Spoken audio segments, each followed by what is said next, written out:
नमस्कार दर्शक बंधु, आपण मान प्रिय चैनल प्रकृतिर वरदान को अनेक अनेक स्वागत।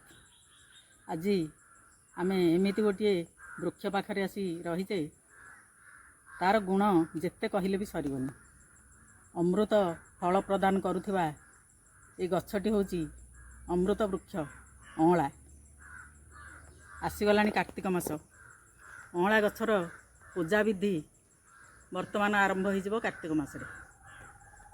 एथिपाई गोटे स्वतंत्र दिन रही अँला नवमी, जो दिन आम ये गछटी को पूजा करूँ। इंग्राजी रे याकू इंडियन गुजबेरी, संस्कृत रे धात्री आ हिंदी रे आमला बोली कह जाए। ये गछटी जदि आम बाड़ी रे रही तेबे आम परिवार ये मित्र भाव रे काम करे, वैद्य भाव रे काम करे।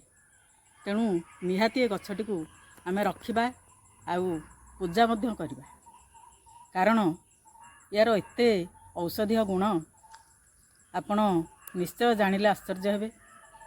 आमर शरीरर बाहर आ भीतर सबको ये सुरक्षा दे थाए। तेणु प्रतिदिन ये फलटी को अभ्यास करी गोटे गोटे खाइबा निहाती दरकार। आउ ये भिडियोटी की आपण निश्चय शेष पर्यंत देखिए, मोर अनुरोध रहिला। बर्तमान चलतु जानिबा यार गुण कौन रही।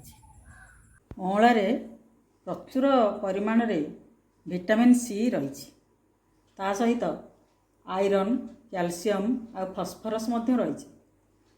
एथिरे रही प्रोटीन आउ आमिनो एसिड, जहाँ आमर बाल बढ़िबारे साहाय्य करे आ बाल को कला रखिबारे मध्य साहाय्य करे।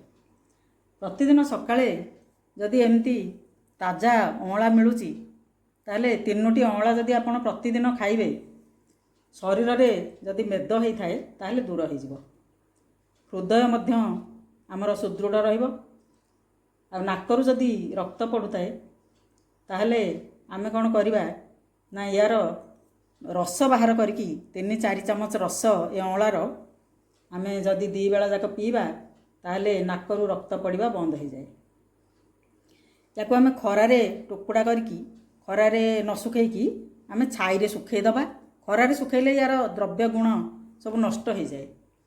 तेणु आमे याको छाई सुखेई जदि पाउडर करी आमे नबा राति रे भिजे दबा।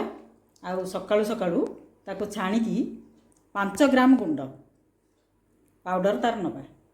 सकाळु ताको छाणीकी मिश्री मिसेकी जदि पीबा ताहले एसिडिटी दूर होई थाए। अल्सर रोग रे यार जूस बाहर करी बा यार गुंड को जदि प्रतिदिन आमे खाऊचे ताहले मध्य अल्सर भल हुए। आउ शरीर अत्यधिक झाल बाहरिबा, शरीर दुर्गंध हवा ये मध्य दूर हुए। 2-3 चमच रस सकाळु सकाळु पीले आखिर ज्योति आमर बढ़ी थाए, दृष्टि शक्ति प्रखर होई थाए।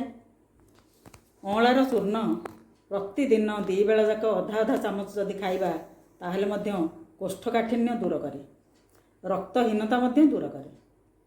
आउ जदि डायबिटीज अच्छी ताहले अँलार चूर्ण सहित आपण हलदी चूर्ण मिसई प्रतिदिन सेवन करंतु, निश्चय उपकार पाइबे। थंडा, कफ, श्वास, काश आउ इन्फेक्शन रु ये रक्षा करि थाए। अँला चूर्ण को आमे महू सह खाइबा। एतिरे एंटीऑक्सीडेंट गुण प्रचुर मात्रा रही। यह आमको बहुत बड़ बड़ रोगरू रक्षा करने सहित शरीर में रोग प्रतिरोधक शक्ति बढ़ई थाए आ दीर्घायु मध्य करिथाए।